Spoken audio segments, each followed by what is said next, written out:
Buenos días, buen día a todas las personas que nos acompañan en el tercer Congreso de Urbanismo Productivo. Un encuentro que tiene como objetivo debatir sobre cómo reconectar el urbanismo con la sociedad y cómo hacer del urbanismo una herramienta útil para afrontar los desafíos actuales como el cambio climático o la urgencia de la sostenibilidad. Un urbanismo que impulse la economía, de ahí la importancia del adjetivo productivo, pero que también sea beneficioso para las personas, generando bienestar y cumpliendo con su función social y pública. Ayer, 15 de octubre, expertos del sector llenaron este auditorio, Cubo Azul de la Universitat Politécnica de Valencia, de normas y de principios básicos sobre lo que debería construirse y dirigirse el urbanismo del siglo XXI. Y este acercamiento al urbanismo más equilibrado, más sostenible, que empezó ayer y que seguirá hoy ampliando con ponencias y mesas redondas este objetivo, que es el de divulgar y co-crear el nuevo modelo de urbanismo. Disciplina el urbanismo que planifica los pueblos y ciudades ordenando, modelando y diseñando las infraestructuras, edificios y viviendas. En la primera jornada de este Congreso de Urbanismo Productivo, una veintena de profesionales del urbanismo compartieron sus conocimientos y experiencias con temas como el urbanismo verde y climático y las nuevas demandas de suelo industrial y logístico.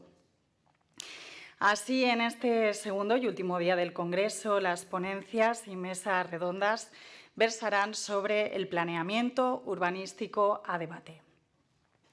Escucharemos planteamientos y reflexiones sobre cómo se plantean las ciudades y si se responde a través del urbanismo a las necesidades de suelo industrial y residencial. ¿Se están generando instrumentos urbanísticos eficientes? ¿Son estos capaces de responder a las necesidades de manera rápida, manteniendo sus características de garantista? Este encuentro, que no solo aborda el urbanismo, sino que también tiene en cuenta campos como la sociología, el medio ambiente o el desarrollo económico, es una realidad gracias al apoyo de los patrocinadores. Ellos son Grupo Bertolín, empresa con más de 50 años de experiencia. Se ha consolidado como referente en el sector de la construcción, abarcando proyectos de obra civil, residencial, industrial y conservación de infraestructuras, ejecutando proyectos de gran envergadura.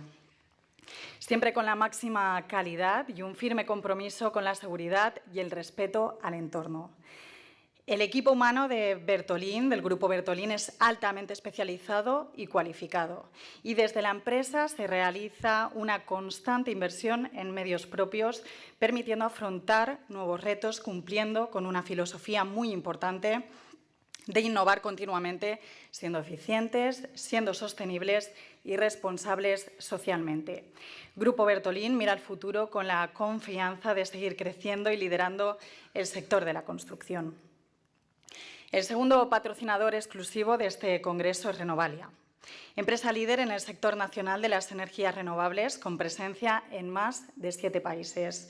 Ha gestionado más de 800 megavatios eólicos y fotovoltaicos alrededor de todo el mundo, vendiendo la energía a clientes particulares o al sistema eléctrico en su conjunto.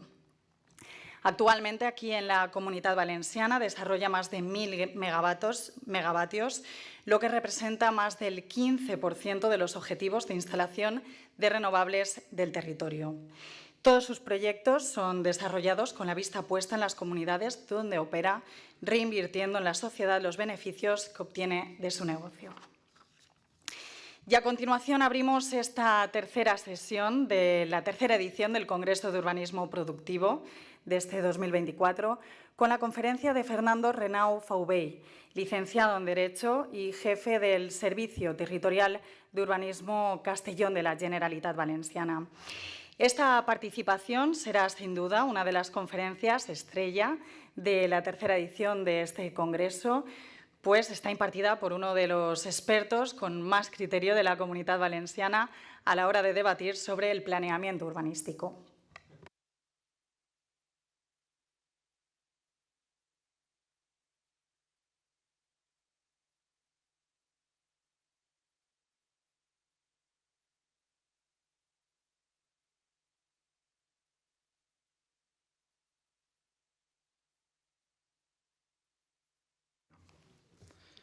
Sí, repito, buenos días. Gracias, María, por tus palabras. Agradezco a la organización que me haya invitado para participar impartiendo esta ponencia. Saludo a todas las personas que están hoy aquí en esta magnífica sala y donde veo tantas caras de amigos. También saludo a aquellas personas que nos están viendo por videoconferencia, en particular a mis compañeros del Servicio Territorial de Urbanismo, de quienes estoy tan orgulloso, de los que son y de los que han estado, y con quienes tantas veces he debatido cuestiones como las que hoy vamos a tratar.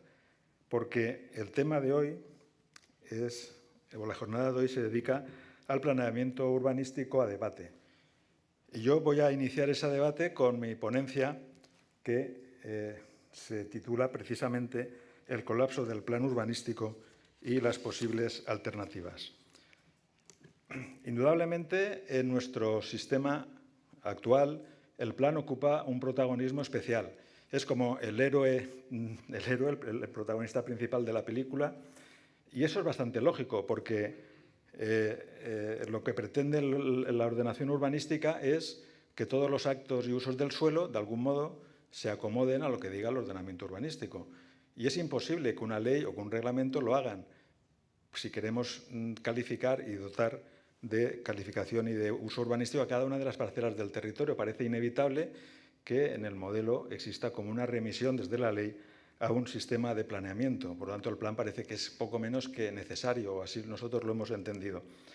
Por otra parte, también hoy en día existe consenso en la idea de que la ciudad es un hecho colectivo, no son los propietarios quienes deciden qué se va a construir, sino que es la colectividad, y qué mejor manera de hacerla desde una perspectiva global que a través de la figura del plan, porque así es la colectividad la que a través de un proceso racional y en un documento que se denomine plan, el que establezca cómo que tiene que crecer la ciudad. Por lo tanto, y en resumen, en nuestro modelo actual, el plan ocupa una posición central.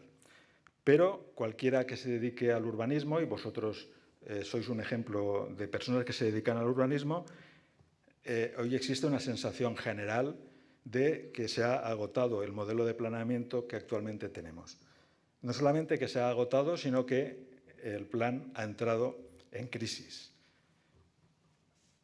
Es algo obvio. Probablemente alguien que no se dedicara al urbanismo no lo entendería, porque cogería los manuales de las leyes urbanísticas, los tratados de derecho urbanístico y diría, ¡jo, qué bien lo han montado en España!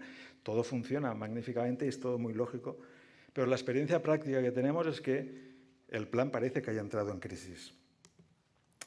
Hace ya unos años, el Tribunal Superior de Justicia, ni más ni menos, ya hizo un comentario en una sentencia que describía bastante bien la situación. Decía, tramitar un plan, se refería a un plan general, es una labor titánica, ni más ni menos. Eso no es normal que una sentencia de un tribunal haga esa referencia. Y el propio tribunal, en esa sentencia, hablaba de que es que hay tal maraña legislativa que ha de manejar la administración urbanística al tramitar un plan que precisamente por eso es una labor titánica. Han pasado años desde entonces. Yo creo que el tribunal se ha quedado corto. Hoy en día ya no es una labor titánica. Tramitar el plan realmente es misión imposible. Tramitar un plan general en poco tiempo y con garantías de éxito y de que lo que vayas a aprobar permanezca en el tiempo y no sea finalmente anulado, pues casi que es eso, misión imposible. Porque es que hemos llegado a un momento en el cual ahora resulta que el plan lo ha de prever todo. El ejemplo de un plan general es el de esa diapositiva. Es un camión cargado de gente. Ya no cabe más, ese camión ya no tira para adelante. ¿Qué sucede? Todas las administraciones sectoriales se suben al plan y quieren que el plan les resuelva todos sus problemas y que haga todos los estudios que esa administración sectorial no ha hecho. Y así, a través de leyes sectoriales, se va cargando el contenido del plan hasta que ya no da más de sí. Y la imagen, pues quizá es más expresiva que las palabras. La inacabable lista de informes sectoriales. Ya es que es como una colección de cromos, pero que nunca acaba la lista porque siempre van saliendo futbolistas nuevos. Nunca puedes tener la colección completa. Ya no es la ley urbanística, tienes que saber todas las leyes sectoriales, estatales, y rara es la ley que en esa idea de subirse al plan no impone más estudios, no impone digamos, ayer mismo, pues, en una de las conferencias habló del problema de la temperatura en las ciudades, pues seguro que alguien ya cogería, pues mira, un estudio más, que el plan contenga un estudio sobre las temperaturas máximas a alcanzar y un informe sectorial. La lista es inacabable y pues eso va contribuyendo a la situación. Con lo cual llegamos a la experiencia práctica de que tramitar un plan supone años de tramitación. Ya no años, realmente son décadas. La experiencia práctica acredita que tramitar un plan es como iniciar un viaje espacial a velocidad próxima a la luz. El tiempo del plan se detiene y cuando finalizas el viaje te das cuenta que han pasado décadas. El mundo al que regresa el plan, cuando se aprueba, ya no tiene nada que ver con el que se tuvo en cuenta muchos años antes cuando se inició la redacción. Esa es la situación. Lo queramos ver o no, pues es algo bastante claro. Por lo que tanto, tramitar, digamos, los expedientes urbanísticos importantes y tramitar un plan, pues es como el ejemplo del tiro y arrastre del caballo atascado con el pobre redactor intentando tirar para adelante y detrás empujando a veces el personal de la consellería para ver si por fin aprobamos el plan. Y al final casi a cualquier precio y como sea. Que te dicen que tienes que colocar cualquier determinación, por absurda que sea, no discutas y la colocas para ver si por fin se aprueba. Bien, ¿cómo hemos llegado a esto? Yo, aunque la apariencia se engañen, llevo ya más de 30 años trabajando en urbanismo. Estoy a punto de jubilarme. Y yo recuerdo, igual estoy equivocado, pero yo recuerdo vagamente como que había un tiempo feliz en el que el plan estaba en vigor. Era un chaval joven, atractivo, era el protagonista de la película y la verdad es que solía ser bastante diligente y las cosas se aprobaban con bastante rapidez dentro de lo que cabe y esta situación no la teníamos. ¿Qué ha pasado? Yo creo que ha sido un proceso gradual. Digamos que al principio, sin que nos diéramos cuenta, pues hemos llegado a esto. Estaríamos realmente a lo que ahora se dice el síndrome de la rana hervida. Los problemas fueron apareciendo lentamente, los daños creados no fueron fácilmente detectables de modo inmediato, las reacciones tardaron y para cuando nos dimos cuenta el agua estaba en ebullición y la rana estaba muerta. Entonces, ¿y por qué? ¿Dónde hemos llegado a esto? ¿Por qué? Bueno, yo creo que si hacemos un poco de crítica, quizá también el origen del problema está en ese, no lo olvidemos, en ese rasgo mágico que caracteriza a nuestro urbanismo y que lo convirtió en la gallina de los huevos de oro. En nuestro sistema, el plan, que es el héroe, permite algo increíble: obtener gratuitamente para la administración suelos dotacionales. Hay otros países, en Italia lo han descubierto hace 40 años, están alucinando, diciendo, ¡oh, qué maravilla! Es algo demasiado goloso. Y entonces, ¿qué ha sucedido? Que el resto de administraciones también han querido participar. Al principio solo tenías que reservar las dotaciones propias del desarrollo de la ciudad y ahí se han apuntado ahora todos. Vivienda protegida, carreteras. Entonces se va recargando el sistema, se le va exprimiendo demasiado. Y luego también el plan tiene otro carácter mágico, que es que convierte en oro suelo sin valor solamente con ese poder de la raya trazada en un plano que si la deslizas levemente, pues convierte en oro, cosa que no valía nada. Entonces, ¿eso qué supone? Presión de los propietarios, cada vez más cautelas para evitar que eso suceda, primer hallazgo, primera sospecha de que el plan puede acabar en corrupción. El plan, que era el héroe, se está perdiendo su virginidad y ahora ya es acusado de corrupción.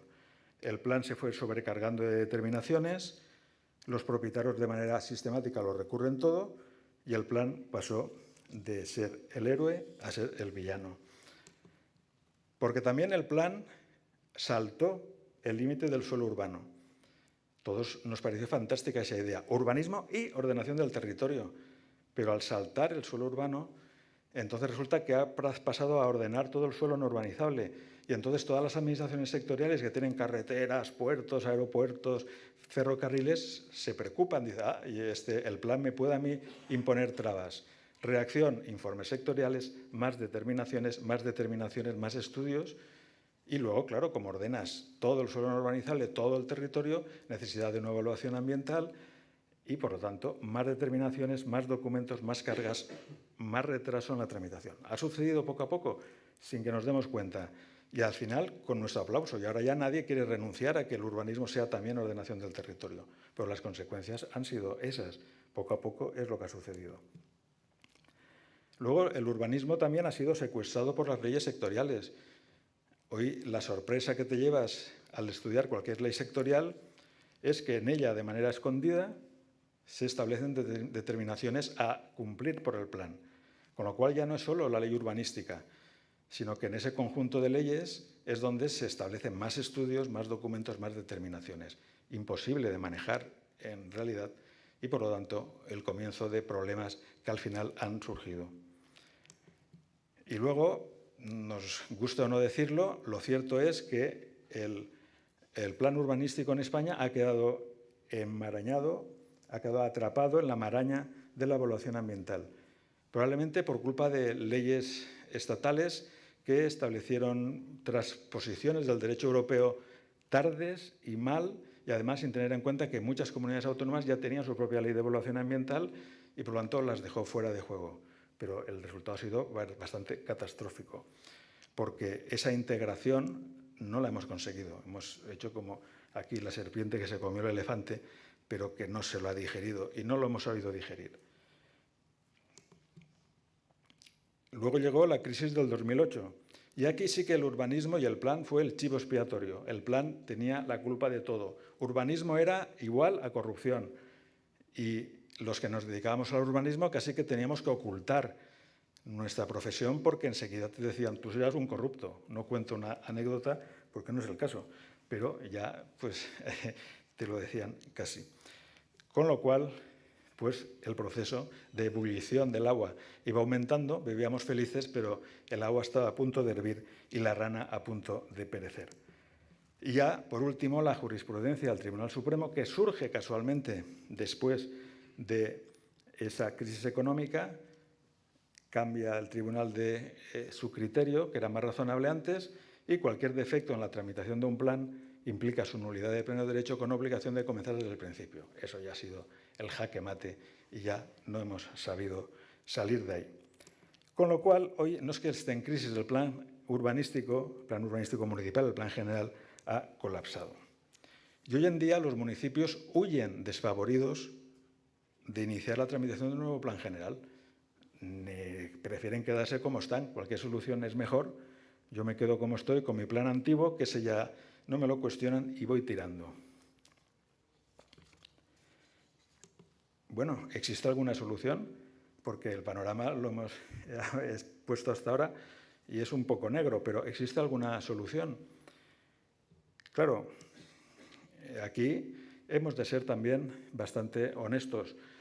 Y si bien existe un consenso en que el plan está enfermo, el plan urbanístico municipal, el plan general como idea está enfermo, hay un grave riesgo de que hagamos un diagnóstico falso en el sentido de no saber identificar las causas del problema y luego un doble riesgo también, un segundo riesgo que consiste en que, acertando en el diagnóstico, en cambio, apliquemos remedios equivocados. Con lo cual, pues aun sabiendo cuál es el problema, aún lo vayamos a empeorar o no lo vayamos a solucionar. La verdad es que siempre que pienso en estas cosas me viene a la cabeza pues una zarzuela magnífica, divertidísima, que se llama El rey que rabió.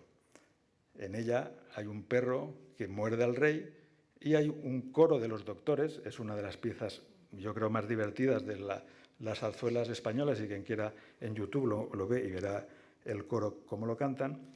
Entonces los 12 expertos mayores del reino, digamos, analizan a ese perro que lo mordió para saber si tiene o no tiene rabia. Y sistemáticamente, y aunque hagan una enumeración correcta de todos sus síntomas, son incapaces de dar una solución, porque en todos los casos siempre acaban concluyendo que esos signos son, o esos síntomas, signos son de que el perro está rabioso o que no lo está. con lo cual no dan ninguna solución de provecho. Y quizá nosotros nos dedicamos también a hacer lo mismo y estamos haciendo en congreso y en otras actividades pues del coro de los doctores que pues blanco o negro, pero no salimos adelante. Entonces, ¿qué podríamos hacer? Bueno, yo creo que hay dos cosas que ya es típicas. Primero, decir, claro, todo es una cosa de falta de medios. Si pusiéramos dinero y más personal en esas administraciones que tienen que tramitar los planes o hacer los informes sectoriales, todo se solucionaría. Yo, bueno, iba a decir, soy perro viejo, un poco, y estoy un poco rabioso también. No sé qué dirían el coro de los doctores de mí, pero no sé, la experiencia práctica que tienes es cuando casi que dices, menos mal que ese departamento que hace esas interpretaciones y que nos obstaculiza tanto la tramitación del plan, tiene pocos medios, porque si tuviera más, entonces todavía pondría aún más pegas y aún lo dificultaría más. Bien, no hay ninguna, jamás encontrarás tú a una unidad administrativa que no se queje de que tiene pocos medios y que necesite más, pero quizá esa solución por sí sola, pues parece que no es la que pueda arreglar esta cuestión. Hasta ahora, ¿qué hemos tenido? Continuos parches con modificaciones puntuales, sobre todo de modificaciones puntuales de la legislación urbanística, que eso, que a modo de parches intenta agilizar la tramitación de los planes, eliminar ciertos trámites o cierto contenido, pero claro, esa aprobación de esas modificaciones puntuales coexisten en el tiempo con la aprobación de otras leyes sectoriales que justamente hacen lo contrario. Cualquier ley sectorial que se precie de cualquier materia sectorial tendrá un artículo dedicado a exigir más documentos al plan general y, si puede, a exigir un nuevo informe sectorial en la tramitación de ese plan. Con lo cual, realmente nos está pasando como a Penélope, ese personaje de la Odisea de Homero. Lo que tejemos de día, modificaciones de leyes urbanísticas para agilizar, lo deshacemos durante la noche, resto de aprobación de nuevas leyes con más cargas y trámites, por lo que seguimos igual esperando y sin avanzar. Entonces yo creo que, puestos a pensar, digamos que parece que la opción de quedarnos como está nos conduce a que el barco acabe en el fondo del océano y entonces, pues, ¿qué opciones habría? Bueno, vamos a idear. Como estamos aquí en un entorno coloquial, pues podemos decir barbaridades, aunque son barbaridades que ya han dicho otros antes, en todo caso. Pero, en fin, la primera opción sería pasar del plan. O dicho más finamente, digamos, cambiar el modelo tan radicalmente de manera que el plan ya no haga falta, no hace falta plan general. Si quieres hacer unas directrices territoriales allá sin entrar en cierto detalle, pero no hay plan urbanístico, sino que el plan urbanístico se sustituye por la progresiva aprobación de actuaciones parciales y de proyectos. Pero no de proyectos de modificación, no de proyectos de obra, de proyectos de actuación. Realmente, si uno estudia, aparte de estar en la primera línea de la trinchera, tener tiempo también de ver qué pasa en otros lugares, te das cuenta, o si lo persigues y obtienes esa información, que en Italia, sobre todo, se habló de una desregulación urbanística que en algunos municipios, sobre todo, se habría producido en los años 80 y que alguna parte de la doctrina italiana había como defendido. De manera que se sustituiría la idea de un plan, da igual que haya un plan, no hace falta aprobar un plan, sino que tú irías aprobando actuaciones parciales, proyectos arquitectónicos que estarían mejor adaptados para adaptarte a la realidad. Como ya has suprimido la figura del plan, pues apruebas un proyecto, eso sí, con mucha participación, con mucho estudio de paisaje, con muchos estudios acústicos, con todos los estudios modernos que tú quieras, pero ya pasas del plan olímpicamente. Esto, digamos, a los antiguos nos parece tan aberrante que dicen, no, esto es imposible. Tendrían que hacer casi un plan anticipado de jubilación de todo el sector de funcionarios antiguos para que entraran nuevos funcionarios que estuvieran en ese modelo, porque los otros ya quedaremos fuera de juego. Lo que pasa es que no seamos hipócritas. Eso ya ha sucedido. De hecho, cuando se aprueba, nosotros ya nuestro dogma en nuestro cerebro es que la ley en España, con la ley del suelo del 56, nació el derecho urbanístico, ya que el plan está ahí como figura principal. Pero inmediatamente después, el que quiera puede ver esas leyes, en el año 63 se aprueba una ley que es la de los polos de desarrollo económico, que todos los polígonos industriales se hacían al margen del plan. Tú lees eso y el Consejo de Ministros aprobaba un ámbito y ya está, y da igual que haya plan o no. Y así se hacía el polígono industrial. O sea, pasando del planeamiento, en el fondo es ese modelo, aprobación de actuaciones parciales y proyectos sin plan. Y poco tiempo después, el Decreto Ley 7/1970 hace lo mismo en relación con actuaciones de polígonos residenciales para vivienda protegida. Decía claramente, da igual el plan, no hay que modificar el plan, esto vale más que el plan, lo aprueba el Gobierno por decreto y ya está, y punto. Bueno, y no nos engañemos, lo que está sucediendo ahora con las actuaciones estratégicas autonómicas que todas las comunidades autónomas están aprobando, viene a ser lo mismo, huir del plan. No hago un cambio del modelo diciendo que ya no hay plan, pero lo importante, lo que quiero que se haga rápidamente, pues se hace al margen del plan, pasando del plan. Entonces, en definitiva, esta primera opción, radical, a más no poder, pasaría a que en lugar de plan, pues apruebas eso, actuaciones parciales y proyectos que serían fantásticos y que diría, pues yo quiero hacer una reordenación de esta ciudad, no tengo que ir a aprobar un plan. Pues la hago el proyecto, hago eso sí, mucha participación, estudios ambientales, y lo apruebo, incluso lo aprueba democráticamente el ayuntamiento en una votación, pero no hay plan. Es lo que algunos autores, digamos, dicen, por esto es como sustituir el urbanismo por la arquitectura. El urbanismo que ha demostrado que es incapaz y que no sirve para nada, por una arquitectura buena y de calidad con todos los criterios sostenibles modernos. Claro, eso ya digo, a los de mi generación esto nos entra en shock, nos rayamos y o bien nos apretan un botón y nos reiniciamos y nos reseteamos, o si no, no lo vamos a ver nunca. Pero claro, yo no tengo garantías de que el equivocado sea yo por culpa de mi deformación. Nosotros diríamos, hombre, a ver, es que la ciudad es un hecho colectivo. Te dirán ellos, ya, pero es que ese proyecto lo aprueba la colectividad con un régimen de gran participación. No existe una visión global y dices, ya, sí, pero ¿qué visión global hay? La visión global de hace 20 años. Pero en definitiva, no existiría una visión global y parece que el plan, nosotros podemos seguir pensando que es el instrumento que de una manera lógica garantiza el desarrollo sostenible de las ciudades. Bien, entonces esa primera opción, en principio, por lo menos mi generación diría, no, eso, por ahí no vamos. Entonces la otra opción sería un cambio radical en el modelo de plan.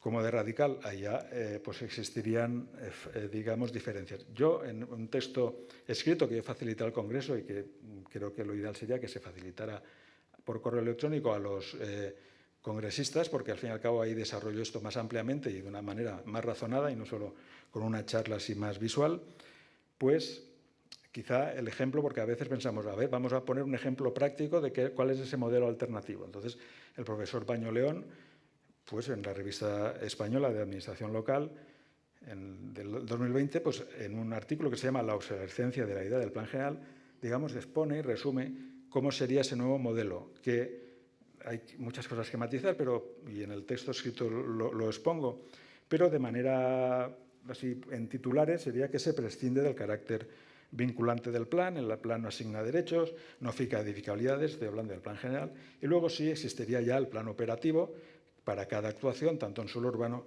como en suelo no urbanizable. Y las actuaciones pues se harían de esa manera. Claro, hay mucha diferencia entre una visión muy extremista de este modelo y una no tan extremista. ¿Es esa la solución, la que propone el profesor Baño? Claro, tenemos una dificultad y es que no podemos copiar otros modelos. Si nosotros miramos en otras comunidades, nadie ha ido por ahí. Si miramos en países de nuestro entorno, por lo menos del entorno más continental, pues tampoco parece que hayan ido por ahí. Y la verdad es que si uno examina lo que dice el profesor Baño y entonces, pues poniendo el foco de atención más allá de lo que es España y mirando otros países, pues resulta que observas que sus ideas parecen que resuenan detrás de ellas ideas que ya se plasmaron en Italia en el año 1995 con una propuesta que hizo el Instituto Nacional de Urbanismo italiano en el año 95, que hacían una crítica de su plan general, que estaba regulado por normas muy antiguas de los años 40. La crítica que hacían del plan general italiano era idéntica a la que hacemos nosotros, que lo fija todo, que ya son otros tiempos. Y entonces lo que proponían era una subdivisión también de un plan directivo, estructural y un plan operativo. Y, por lo menos en la teoría, el plan estructural no sería conformador de derechos, sino no sería prescriptivo, no sería vinculante, y el plan operativo, que sería como nuestro plan parcial o nuestro plan de ordenación pormenorizada, sí que lo sería. Entonces, esas ideas, pues, realmente en Italia no se ha llegado a aprobar una legislación estatal, pero esas líneas generales sí que se han plasmado en leyes regionales autonómicas. Desde el año 2000 y pico, en Italia hubo una reforma constitucional y pasa en el punto de urbanismo a ser como nosotros, que podría haber una ley básica estatal, pero luego hay leyes regionales italianas en materia de urbanismo. Yo he hecho un examen de por lo menos 5 de esas leyes y el modelo se inspira en esas ideas, pero con ciertos cambios. Y yo creo que ya esa información que tenemos nos permitiría proponer una opción intermedia, que no es ese cambio radical de un modelo de planeamiento que es meramente directivo y que al final, si no es vinculante en nada, de poco sirve, por una opción que yo aquí la he expuesto con la denominación de mantener el modelo, en el sentido de que hay plan, pero con cambios muy significativos. Entonces, ¿de qué estamos hablando? ¿Cuál sería esa idea? Yo pienso, en el texto escrito lo desarrollo con más detalle, que nuestro actual plan general estructural, con las ideas que hemos visto que ya se han plasmado en la legislación italiana y en otras comunidades autónomas, se puede ir a un modelo de plan general que no entre en tanto detalle como el de ahora. Hay que decir que en Italia, en la realidad, cuando han hecho ese plan estructural en las leyes autonómicas, no han seguido el modelo en el sentido de que esos planes estructurales italianos en suelo urbano sí que hacen una ordenación de detalle. Y donde, en cambio, no hacen prácticamente más que principios generales es en lo que nosotros sería el suelo urbanizable. En el suelo no urbanizable sí que establece como límites. Entonces, pues bien, parecería que nuestro sistema es demasiado rígido, que no es capaz de adaptarse a las necesidades, pero no se pretende suprimir la figura del plan. Tampoco se haría un cambio tan radical en esa tercera opción como para decir que el plan general estructural jamás es vinculante. No, para eso no sirve para nada. El plan general en ciertas cosas, por supuesto que es normativo y por lo tanto tiene efectos directos y directamente aplicables. Entonces, por eso digo que con nuestro actual modelo de plan estructural, con alguna modificación, pues podría ir en la línea de lo que, de algún modo, en última instancia, decía Baño y lo que en Italia se ha desarrollado. Entonces, ya me quedan 4 minutos, el plan general no sería solo directivo, porque en determinadas cuestiones y con matices tiene que ser directamente aplicable y vinculante. El plan general estructural establecería las estrategias fundamentales, dividiría el suelo, no hay otra, en como 3 grandes categorías, las podemos llamar clases de suelo o no clases. El suelo urbanizado, el suelo que en principio es posible su transformación y el suelo no urbanizable. En el suelo consolidado está claro que también como grandes objetivos podía prever, pero sin establecer ninguna ordenación de detalle, posibles actuaciones de transformación. El plan delimitaría suelo no urbanizable común y protegido con sus zonas. En esa idea simplificadora y de quitar determinaciones, y siguiendo en esto el modelo andaluz, el suelo no urbanizable común, el plan general, solo debería establecer un listado de usos prohibidos, sin decir nada más.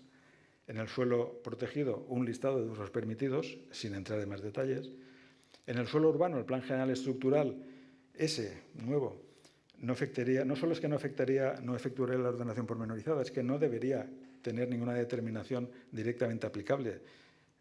No otorga derechos, no fija aprovechamiento, ni delimita áreas de reparto. Todo eso se remitiría a un plan operativo, que es el plan pormenorizado. En el suelo urbanizable es donde cabría más margen de actuación. Y aquí nosotros vemos que existen en el resto de comunidades como 3 modelos o 4 incluso. En algunos casos lo que hace el plan general es que ni siquiera delimita los ámbitos que van a ser suelo urbanizable. Es un poco volver a aquel modelo de que todo lo que no está protegido podría ser urbanizable. Eso está en la legislación andaluza. Lo que pasa es que eso a nosotros ya nos horroriza, porque es volver a las críticas de la Ley 6/98 y que de alguna manera también venía a decir que todo lo que no era protegido podía ser susceptible de ser urbanizado. Pero incluso descartando esa primera opción más radical, digamos que podría haber otra segunda opción en la que el Plan General delimita el suelo urbanizable, pero no establece ni su sectorización ni su ordenación estructural.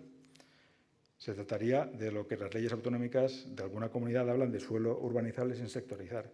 El Plan General solo establecería los criterios mínimos de delimitación de cada sector, establecería los usos así con carácter general, pero ni delimitaría áreas de reparto, ni establecería edificabilidades, ni nada de lo que ahora hacen los sectores. Realmente esa era la solución de esas propuestas italianas. Es la delimitación del sector, el plan operativo, el que lo delimita. No solo delimita el sector, sino que establece esa ordenación. Luego, si vemos el resto de comunidades, pues hay algunas que lo que prevén es que haya suelo sectorizado y suelo sin sectorizar, y luego otro grupo de comunidades que son como la de nosotros ahora, que todo el suelo tiene que estar sectorizado. Entonces, ya puestos a hacer una propuesta, sería interesante estudiar esa propuesta de la solución B. El Plan General delimitaría el suelo urbanizable, pero no establecería su sectorización. Si uno ve algún mapa, algún plano de ordenación italiana, el suelo no urbanizable es una mancha, y ya luego ya no dice nada más. Establecería pues eso, los criterios mínimos para la delimitación, y la delimitación con la ordenación la haría el plan sectorial. Bien, entonces estoy ya acabando. ¿Dónde está mi controladora? Exacto. Me quedan 2 minutos. He empezado, hay 10. En esta charla estamos hablando del planeamiento urbanístico a debate. Entonces, claro, parece que ni adrede decir, hombre, pues mira, precisamente ahora hay un trámite de consulta de una posible reforma de la legislación urbanística. Es el momento de que la gente también aporte sus ideas.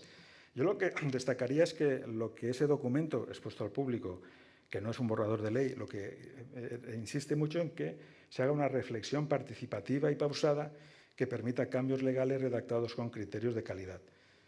Y incluso se hacen las grandes preguntas. Pocas veces un documento ha llegado a eso. Realmente ahí cita el Consejo de Estado y dice, ¿es este el momento de hacer la reforma? ¿No podemos esperar mejor a otro momento posterior? ¿De verdad es este el momento? Bueno, es esa reflexión la que se quiere hacer. No es un paripé, por lo menos quienes hemos participado en la redacción de estas fórmulas, pues no es por cubrir el expediente, sino que realmente es una reflexión de decir, a ver, dado que todo el mundo dice que hay un problema, a ver dónde están los genios que nos dan las soluciones. El objetivo es cierto que es, digamos, eliminar cargas, simplificar trámites, pero observemos que se establecen 2 límites muy concretos. Primero, no dejar sin tutela derechos que merecen ser preservados, y luego que eso sea compatible con la seguridad jurídica en el sentido de que hay una normativa estatal que no nos podemos saltar. Y ahora sí que concluyo. Parece existir una opinión general entre los especialistas de que nuestro plan urbanístico está enfermo. Los síntomas de la enfermedad están a la vista, pero no hay acuerdo realmente sobre el origen de la enfermedad ni tampoco sobre el tratamiento a seguir. ¿Bastará con una semana de reposo en la cama? ¿Necesitará antibióticos?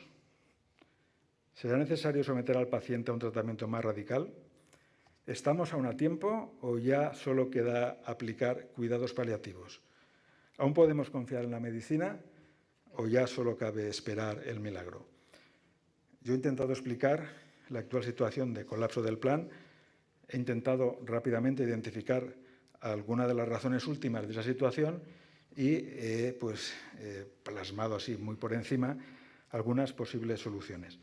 Ahora toca decidir, o dejamos las cosas como están o comenzamos a tomar medidas. Como diría el coro de los doctores de esa zarzuela a la que antes me he referido, ¿aún estamos a tiempo o no lo estamos? Muchas gracias.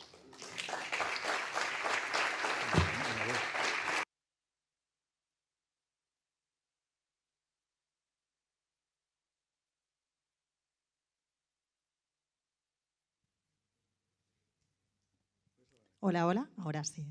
Gracias al jefe del Servicio Territorial de Urbanismo Castellón de la Generalitat Valenciana, Fernando Renao Faubey, por esta ponencia en la que ha evidenciado algunos de los problemas que encuentra actualmente el planeamiento urbanístico, por los que considera que ha colapsado, aportando soluciones a esta realidad. Y bueno, él ha finalizado la ponencia preguntando al público, creo que es una oportunidad fantástica para, durante aproximadamente 15 minutos, abrir el coloquio entre el público asistente. Si tenéis alguna cuestión, sí que voy a pedir, ya lo habéis visto que he recibido el adjetivo de controladora, de ser breve un poco con el tiempo para intentar cumplir con el programa, y tenemos una cuestión para el ponente.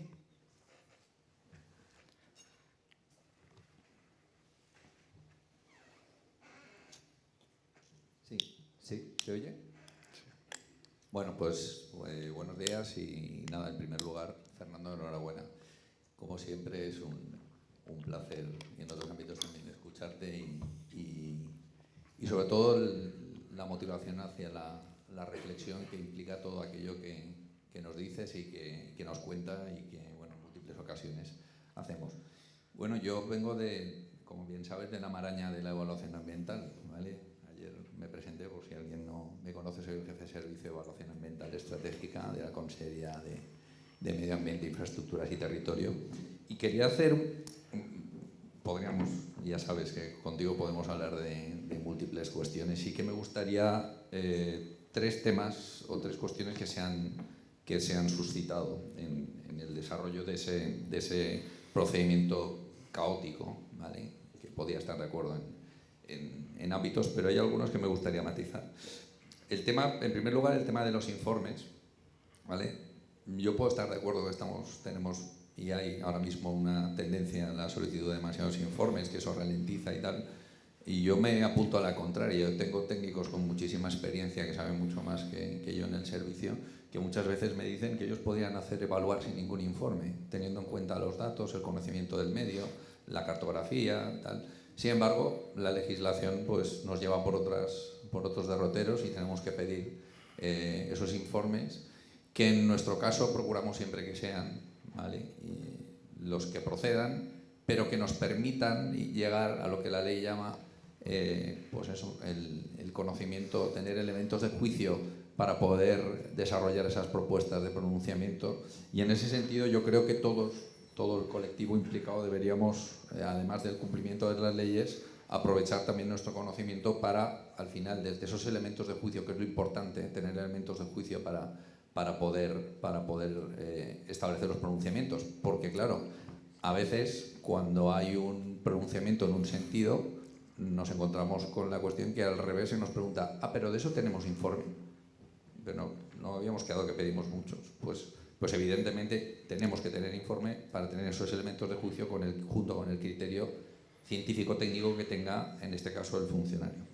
Luego, por ir rápido y no extenderme demasiado, una cuestión asociada a algo que no ha acertado a ver en la propuesta si estaba de manifiesto o no, que es el papel del promotor público, quien nos presenta el plan con la intención de ser aprobado, y que en nuestra experiencia en múltiples ejemplos, no siempre, no sé si es generalizable o no, pero hay, digamos, una bastante profusión en este sentido,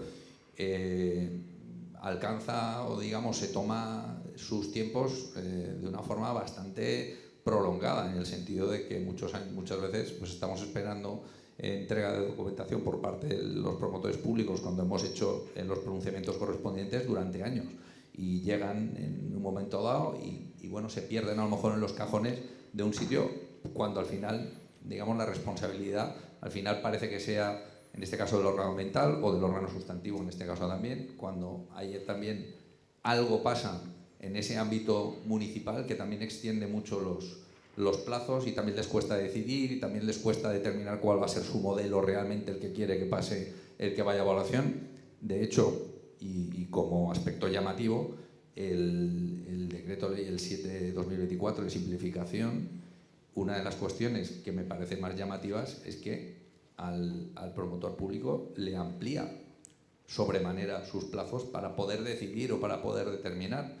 Entonces, para mí es muy significativo esto, porque estamos tratando de reducir tiempos, sin embargo, para el tiempo de decisión, en este caso en un plan urbanístico de un ayuntamiento, le estamos ampliando el tiempo para que tenga para decidir, como reflexión. Y en última instancia, y concluyo, respecto a lo que es realmente el concepto de la evaluación ambiental y su integración dentro del planeamiento urbanístico y del planeamiento en general. Nosotros detectamos desde hace ya muchos años, en este sentido, no voy a decir desconocimiento, pero sí, digamos, no una toma de consideración, tanto en los documentos que llegan anexos a los borradores de planeamiento, como a los análisis ambientales que se hacen posteriormente, detectamos que la evaluación ambiental como que es una cosa que se trata de cumplir y ya está, cuando en realidad la evaluación ambiental, y esto figura ya en sentencias incluso del Tribunal Supremo, es un elemento clave, precisamente dicho por el Tribunal Supremo, para evitar o para contener la discrecionalidad que pueda tener el órgano urbanístico o el órgano que se encargue de la ordenación territorial. Y en ese sentido lo echamos mucho en falta ese conocimiento, esa integración, para poder entender cuál es el trabajo y para poder hacerlo más rápido. De hecho, y esto lo hemos comentado ya hasta con los organizadores de este congreso, al cual estoy encantado de haber asistido, pues bueno, hemos hablado de urbanismo productivo y la evaluación ambiental, pues nuestro papel es estar en este sitio donde estoy yo haciendo preguntas. Quiero decir que al final yo creo que un poco esa consideración mayor en todos los ámbitos yo creo que mejoraría mucho y redundaría en la reducción de plazos. Gracias. Claro, es que eso daría para otra conferencia. Fundamentalmente el tema de los informes sectoriales lo vamos a tener igual cualquiera que sea el modelo de planeamiento que propongamos. Incluso en el sistema de Simplan, cuando aprobaras ese proyecto super guay, tendrías que pedir esos informes sectoriales.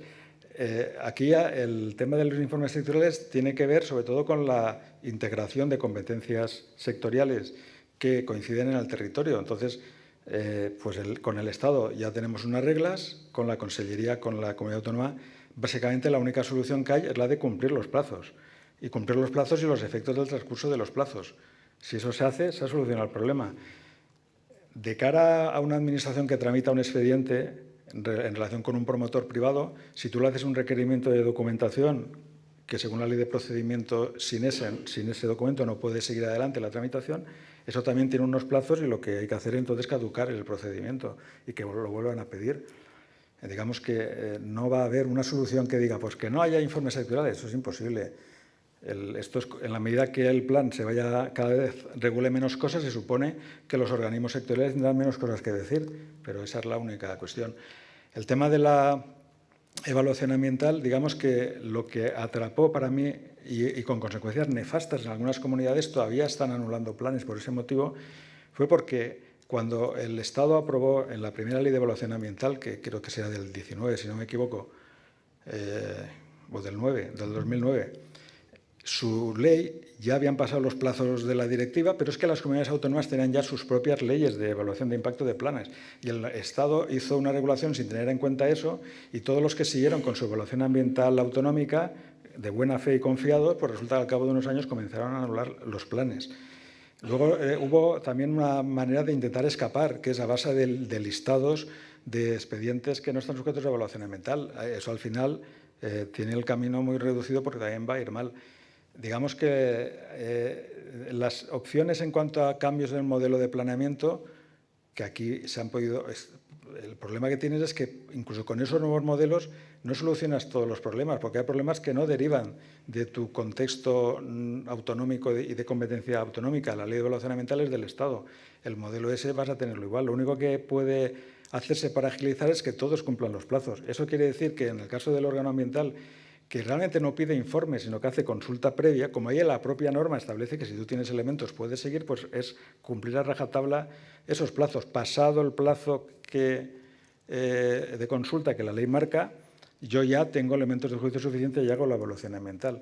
Y en el resto de tramitaciones ya de planeamiento, pues pasado el plazo, el peligro es olvidarte de pedir el informe. Yo no conozco de ninguna sentencia que si tú has pedido el informe no ha venido, el efecto del silencio en principio no es negativo por ley, que luego te anulen el plan. Pues entonces es tan fácil como no esperar más. Nosotros Ya lo estamos haciendo así. De hecho, en la declaración de interés comunitario hemos comenzado a aplicar esa dinámica y hemos llegado en esta última comisión en Castellón a aprobar una ADIC en 6 meses y 4 días desde que se presentó, ¿eh? No desde que se admitió trámite, desde que se presentó, porque pasados 3 meses, que es el máximo que tú puedes esperar, sigues adelante. Y el único que el informe es desfavorable por ley es el Júcar y pocos más. Pero claro, cualquiera que sea el sistema que tú hagas, tendrás el problema de que en lo que incide a una carretera, a un puerto, a un aeropuerto, vas a tener que tener el criterio de ese departamento. Si tú pides el informe y ese departamento no te lo da en 3 meses, la ley sectorial del Estado te permite continuar. El que la Comisión Territorial de Urbanismo sea el órgano colegiado para resolver este asunto te da la garantía, porque ahí hay un representante de la Administración del Estado que tiene la posibilidad de opinar. Y el que esté allí, y que tú haces constar en el acuerdo que está allí ya y verbalmente ha dicho, sí, esta última subsanación subsana todo. Y si no, él te dice, no, esto no está bien subsanado, es otra garantía. Pero aquí estábamos, más bien la cuestión o la pregunta a hacer es, ¿realmente la situación de colapso del plan exige cambiar de modelo de sistema de planeamiento? ¿O los problemas son de otro tipo, de informes sectoriales, evaluación ambiental, mejor integrarla, pero el sistema como tal funciona como ahora y no hace falta complicarse haciendo que el plan ya casi, el plan general estructural sea solo directivo y cada vez diga menos cosas? Ese es un poco, por eso está el riesgo de que al final hagamos un cambio radical del modelo y tengamos lo mismo, porque los problemas serán la evaluación ambiental, los informes sectoriales. Claro, hay problemas que se solucionan aplicando la ley en cuanto a lo de los plazos. O sea, la ley de plazos en cuanto a los efectos de tramitar un expediente y el informe, es que la ley ya no lo puede decir más grande. La ley toda tiene la misma letra, pero te está diciendo, continuarás. El plazo máximo por el cual puede quedar interrumpido el expediente son 3 meses. Pasado el plazo pone continuará. Continuará, eso es futuro, que es obligatorio. Continuará, no dice podrá continuar, continuarás.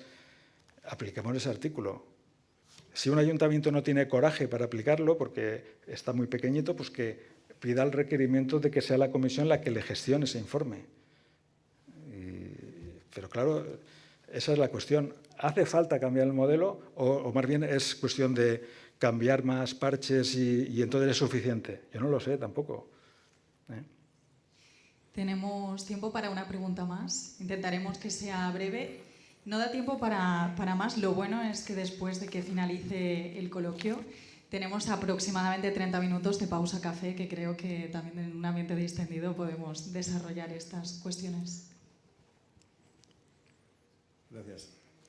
Soy Alejandro Escribano, arquitecto urbanista. Fernando, como siempre, da gusto oírte. No puedo estar más de acuerdo con tu análisis y con tus opiniones y yo creo que todos hemos disfrutado escuchando tu intervención. A ver, poco que somos todos un poco masoquistas porque disfrutáis del daño, sí, del daño que yo cuento. Gracias a tu habilidad dialéctica y a tu presentación, en fin, ha sido un rato además agradable.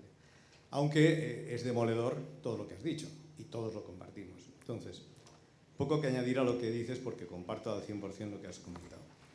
Una observación. Me gustaría preguntarte, ¿no crees que estamos en una situación, tú lo acabas de decir, donde el retraso y el colapso del plan viene condicionado por la burrada de transposición que hizo el Estado español de la directiva europea y, en definitiva, de la ley del 2013?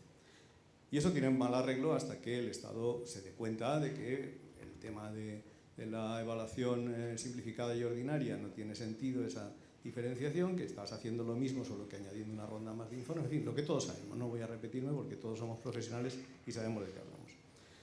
Pero dado que eso no va a cambiar, ¿tú no crees que, porque yo puedo estar de acuerdo con el modelo que tú hablas, de un suelo urbanizable sin sectorizar, luego como me toque intervenir ya con más detalle hablaré de eso, pero ¿tú no crees que una serie de parches, pero hechos con energía legislativa, vamos a decirlo, ¿no? Por ejemplo, eliminando toda la serie de informes absurdos que se le piden a un plan. Informe sobre perspectiva de género. Oiga, vamos a ver. Eso se puede hacer antes, durante o después de un plan general y para la ciudad será muy interesante. Pero me voy más allá.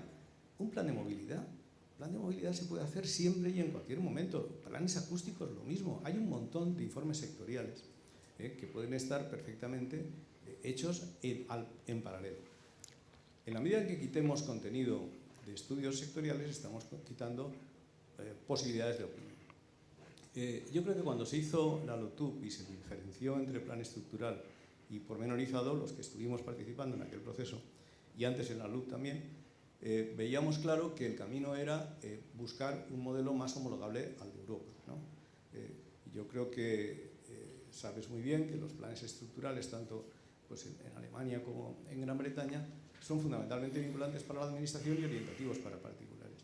¿Tú no crees que el camino de una modificación puntual, pero enérgica, de todas estas morrallas que rodean al plan y una aplicación más estricta conduciría al menos a una cierta mejora del modelo, dado que al final todo el problema viene, como sabemos todos, de la evolución? Me gustaría... Sí, de hecho esa opción de cambiar significativamente el modelo, pero manteniendo lo fundamental, un poco va en esa línea. Lo que pasa es que aquí parece que la Generalitat se divide en departamentos y parece que cada departamento como que no puede modificar la ley del vecino.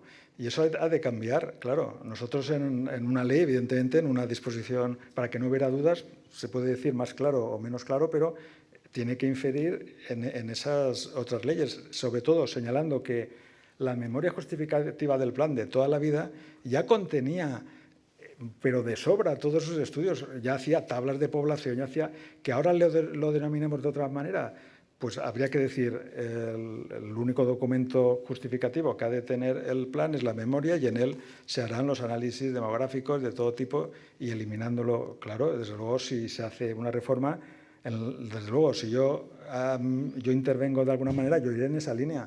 ¿Qué sucederá luego? Que a lo mejor esa ley que tú derogas cosas de otros departamentos, esos otros departamentos se lanzan y no te lo dejan hacer. O tú de momento lo haces, pero el año que viene ya harán otra ley de movilidad y te la volverán a colar. Porque es así. O sea, tú quitas, pero luego te lo vuelven a poner. Y cuando tú te dan a opinar sobre los proyectos de leyes que se están tramitando en las otras consellerías, tú lo dices, oiga, no metan esto, pero no te hacen caso. Ahora sí que tenemos la sartén por el mango, de decir, ahora somos nosotros los que vamos a derogar cosas. Durante un tiempo, pues eso podría funcionar, pero claro, tendrá que, y además, diciéndolo más clarísimo, si no se dice claramente esto queda derogado, esto no es aplicable, luego la inercia hace que todos sigamos como está, porque ya se intentó.